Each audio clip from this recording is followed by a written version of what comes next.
வருங்கால அரசு அதிகாரிகள் அனைவருக்குமே மிகப்பெரிய வணக்கங்கள். நான் தான் உங்களோட எஸ்பி வேலன். இந்த வீடியோல நம்ம வ.உ. சிதம்பரனார் அவர்களை பத்தி தான் பார்க்க போறோம்.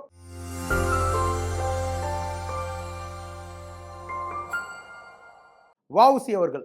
இந்த வ.உ.சி அப்படின்னு பாத்தீங்கன்னா நமக்கு ஃபுல் ஃபார்ம் பாத்தீங்கன்னா வள்ளியப்பன் உலகநாதன் சிதம்பரனார் அப்படின்றத நம்ம ஷார்ட்டா வ.உ.சின்னு சொல்லி சொல்றோம். இந்த வ.உ.சி அவர்கள் இந்தியாவின் சுதந்திரத்துக்கான மிக பெரும் போராட்டங்களை எடுத்து பங்களிப்பு அப்படின்றத அளிச்சிருக்கார். அவரோட வரலாறு பத்தி தான் பார்க்க போறோம்.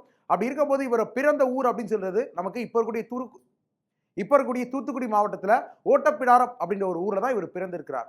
பிற்காலத்தில் இந்திய தேசத்தின் மீது ஒரு மிகுந்த அன்பு கொண்டு இந்திய தேசத்தின் விடுதலைக்காக போராட்டங்கள் அப்படின்றத மேற்கொண்டிருக்கார். அதன் மூலியமா இவருக்கு சில பட்டங்கள் அப்படின்றது வழங்கப்பட்டிருக்கு.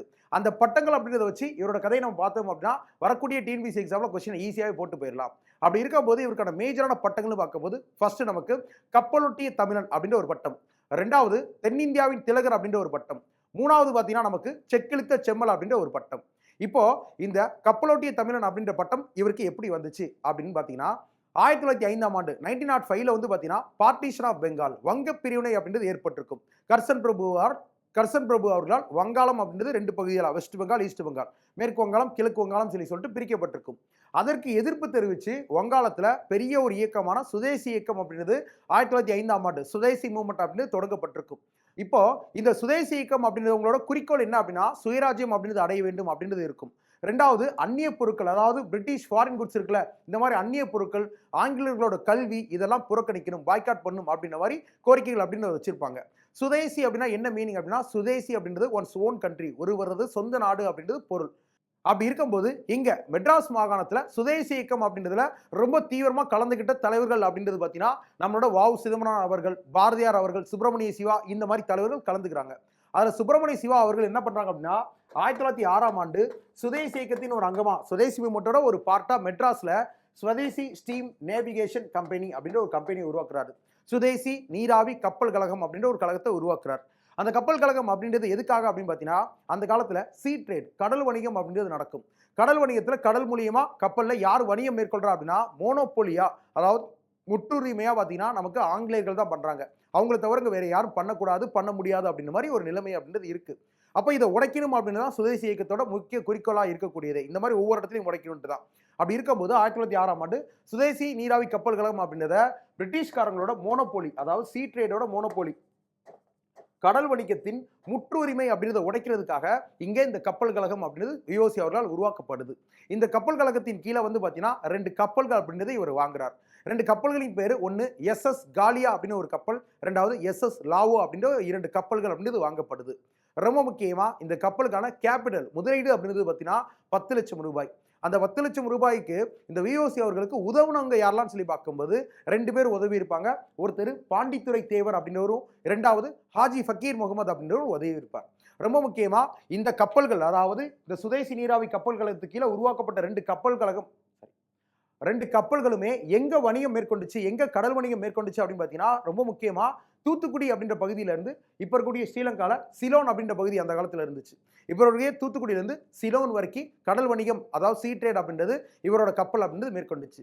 ஸோ ஆங்கிலேயர்கள் மட்டுமே பண்ணக்கூடிய கடல் வணிகம் அப்படின்றதுல கப்பல் உருவாக்கி இவர் அந்த ஆங்கிலேய முற்றுரிமை உடைச்சதுனால இவரை கப்பலோட்டிய தமிழன் அப்படின்னு நம்ம அன்போடு அழைக்கிறோம். ரெண்டாவது பட்டம் அப்படின்னு பார்க்கும்போது நமக்கு தென்னிந்தியாவின் திலகர் அப்படின்னு அழைக்கப்படுறார். இந்த வ.உ. சிதம்பரனார் அவர்கள் மிக பெரும் தீவிரமான யாரோட ஒரு பெரிய ஃபாலோவர் அப்படின்னா பாலகங்காதர திலகரோட ஒரு மிகப்பெரிய ஃபாலோவர். பாலகங்காதர திலகர் அப்படின்னு சொல்லி வரும்போது அவர் இந்திய தேசிய காங்கிரஸ்ல ஒரு தீவிர தேசவாத தலைவர், அதாவது ஒரு எக்ஸ்ட்ரீமிஸ்ட் லீடர்.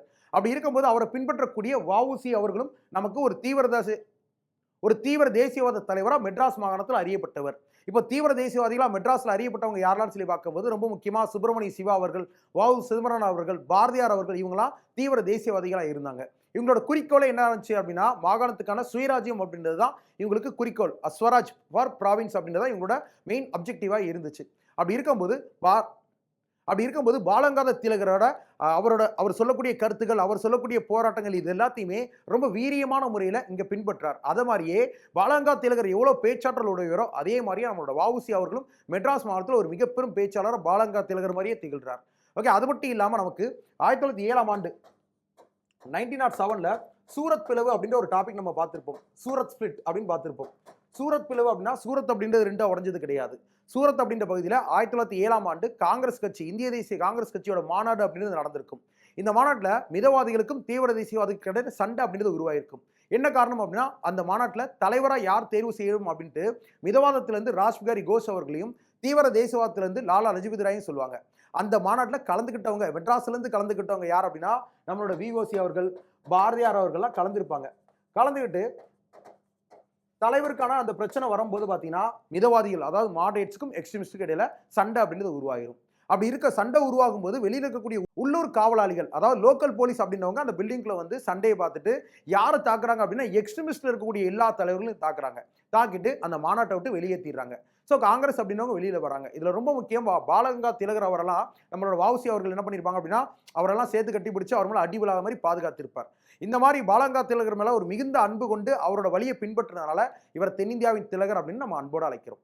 மூன்றாவது பட்டன் பார்க்கும்போது செக்கிலித்த செம்மல் அப்படின்னு நம்ம பார்க்குறோம். என்ன காரணம் சொல்லி பார்க்கும்போது 1908ஆம் ஆண்டு 1908ல வந்து பார்த்தீங்கன்னா, தூத்துக்குடி பகுதியில் கோரல் மில் ஸ்ட்ரைக் அப்படின்ற ஒரு ஸ்ட்ரைக் நடத்துது. பவள தொழிற்சாலை வேலை நிறுத்தம் அப்படின்ற ஒரு வேலை நிறுத்தம் நடத்தப்படுது. இந்த பவள தொழிற்சாலை வேலை நிறுத்தம் நடத்துறதுக்கு 2 காரணங்கள் இருந்துச்சு. ஒன்று, அங்கே இருக்கக்கூடிய தொழிலாளர்களுக்கு சரியான ஊதியம் அப்படின்றது வழங்கலை. 2வது, சரியாக நடத்தப்படலை. அப்படி இருக்கும்போது அதுக்காக அந்த பவள தொழிற்சாலை வேலை நிறுத்தம் அப்படின்றது தூத்துக்குடி பகுதியில் யாரால் தொடங்க அப்படின்னா, நம்மளோட V.O.C அவர்கள் மற்றும் சுப்பிரமணிய சிவா அவர்களால் துவங்கப்படுது. அது மட்டும் இல்லாமல் இது தொடங்குறதுக்கு இன்னொரு காரணம் என்ன அப்படின்னா, இந்த காலகட்டத்தில் பிபின் சந்திரபால் தீவிர தேசவாதத்தில் இன்னொரு முக்கிய தலைவராக இருக்கக்கூடிய பிபின் சந்திரபால் அப்படின்னு ஒரு கைது செய்யப்பட்டிருப்பார். அந்த பிபின் சந்திரபாலை ரிலீஸ் பண்ணணும், விடுதலை செய்யணும் அப்படின்றதுக்காகவும் இந்த கோரல் மில் ஸ்ட்ரைக் நடந்திருக்கும் தூத்துக்குடி பகுதியில். ஸோ இப்படி இருக்கும்போது 1908ஆம் ஆண்டு மார்ச் மாதம் 9ஆம் தேதி பிபின் சந்திரபால் அவர்கள் விடுதலை செய்யப்படுறாங்க. அதாவது ரிலீஸ் ஆகிறார். ஸோ இப்போ இவர் விடுதலை செய்யப்படுறாருல, ஆங்கிலேய காவலர்கள் என்ன சொல்றாங்க அப்படின்னா, இவர் விடுதலை செய்த பிபின் சந்திரபாலோட விடுதலையை யாரும் செலிப்ரேட் பண்ணக்கூடாது அப்படின்னு சொல்லி சொல்றாங்க.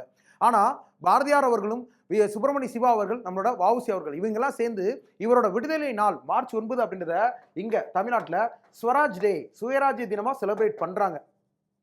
அந்த தடையை மீறி சுயராஜ்ய தினமா செலிப்ரேட் பண்றாங்க.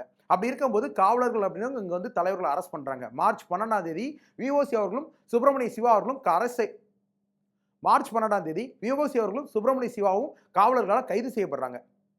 அப்படி இருக்கும்போது கைது செய்யப்பட்ட இவர்கள் பிற்காலத்தில் வழக்கு அப்படின்னு இவங்களுக்கு தொடுக்கப்படுது.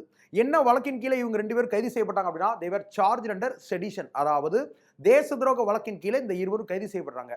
கைது செய்யப்பட்ட இவங்களுக்கு பிற்காலத்தில் தண்டனை அப்படின்றது வழங்கப்படுது. என்ன தண்டனை அப்படின்றது வழங்கப்படுது அப்படின்னா, நம்மளோட V.O.C அவர்களுக்கு வந்து பார்த்தீங்கன்னா ரொம்ப கொடூரமான 20 ஆண்டுகள் ரொம்ப கொடூரமான இரட்டை ஆயுள் தண்டனை, 2 லைஃப் இம்ப்ரிசன்மெண்ட் அப்படின்றது வழங்கப்படுது. அந்த காலத்துல ஒரு ஆயுள் தண்டனை அப்படின்றது 20 வருஷம். அப்ப இரட்டை ஆயுள் தண்டனை அப்படின்னா கிட்டத்தட்ட 40 ஆண்டுகள் சிறை அப்படின்றது நம்மளோட V.O.C அவர்களுக்கு வழங்கப்படுது. அது மாதிரி சுப்பிரமணிய சிவாவை எடுத்துக்கிட்டீங்கன்னா அவருக்கு 10 ஆண்டுகள் சிறை அப்படின்றது வழங்கப்படுது. இப்போ இவங்களுக்கு கொடுத்த இந்த தண்டனையை பார்த்துட்டு திருநெல்வேலி, தூத்துக்குடி பகுதியில் இருக்கக்கூடிய மக்கள் எல்லாம் ரொம்ப கொதிச்சு எழுறாங்க. கொதிச்சு எழுந்து இவங்களை விடுதலை செய்யணும் அப்படின்றதுக்காக அங்க இருக்கக்கூடிய அரசாங்க பில்டிங்ஸ் எல்லாம் தாக்க ஆரம்பிச்சிடுறாங்க. அங்களுடைய போலீஸ் ஸ்டேஷன், அங்களுடைய போஸ்ட் ஆஃபீஸ், அங்களுடைய முனிசிபல் ஆஃபீஸ், இந்த மாதிரி அங்களுடைய அரசாங்க கட்டிட அலுவலகங்களை ஃபுல்லாவே தாக்க ஆரம்பிச்சிடறாங்க. தாக்க ஆரம்பிச்சு அதை எல்லாத்தையும் தீ வச்சு எரிக்க ஆரம்பிச்சிடறாங்க. இதெல்லாம் நம்ம வரலாறுகளில் ஃபேமஸான திருநெல்வேலி அப்ரைசிங், திருநெல்வேலி கலவரம் அப்படின்னு குறிப்பிடப்படுது. ஸோ இதெல்லாம் தாண்டி பிற்காலத்தில் இவங்க வந்து ஜெயிலில் ஈடுபட்டாங்களா அப்படின்னு பார்த்தீங்கன்னா, ஜூலை 9, 1908ஆம் ஆண்டு சுப்பிரமணிய சிவாவும் V.O.C அவர்களும் சிறையில் அடைக்கப்பட்டாங்க. அப்படி சிறையில் இருக்கும்போது அந்த காலத்தில் என்ன தயாரிக்கிறதாக செக்கு அப்படின்றது வச்சிருந்துருப்பாங்க. அந்த செக்கு அப்படின்றத மாடை வச்சு இழுக்க வைப்பாங்க, எண்ணெய் தயாரிப்பாங்க. ஆனால் அந்த மாடை எடுத்துட்டு அதில் நம்மளோட V.O.C-யை கட்டி அவரை இழுக்க விட்டுருக்காங்க. அது எண்ணெய் செக்கை இழுக்க விட்டுருக்காங்க. இந்த மாதிரி இந்திய தேசியத்தின் விடுதலைக்காக செக்கு இழுத்ததுனால இவருக்கு செக்கிழுத்த செம்மல் அப்படின்ற ஒரு பட்டம் அப்படின்னு நம்மளால் அன்போட வழங்கப்படுது. ஸோ இந்த மாதிரி மேஜரான பாயிண்ட்ஸ் அப்படின்றதெல்லாம். இது போக ரொம்ப முக்கியமானது இவரோட நூல்கள் அப்படின்றது பார்த்தீங்கன்னா, லிட்ரேச்சர்ஸ்ன்னு பார்த்தீங்கன்னா 1914ஆம் ஆண்டு மெய்யாரம் அப்படின்ற ஒரு நூலும், 1915ஆம் ஆண்டு நமக்கு மெய்யறிவு அப்படின்ற ஒரு நூலும் இவரால் இயற்றப்பட்டது. இதெல்லாமே நமக்கு V.O.C அவர்களை வச்சு வரக்கூடிய TNPSC எக்ஸாம்ஸில் கேட்கறதுக்கு ரொம்ப மேஜரான பாயிண்ட்ஸ். இதை மாதிரியே நம்ம நெக்ஸ்ட் வீடியோவில் சந்திப்போம். தேங்க்யூ எல்லாருக்கும். பாய்.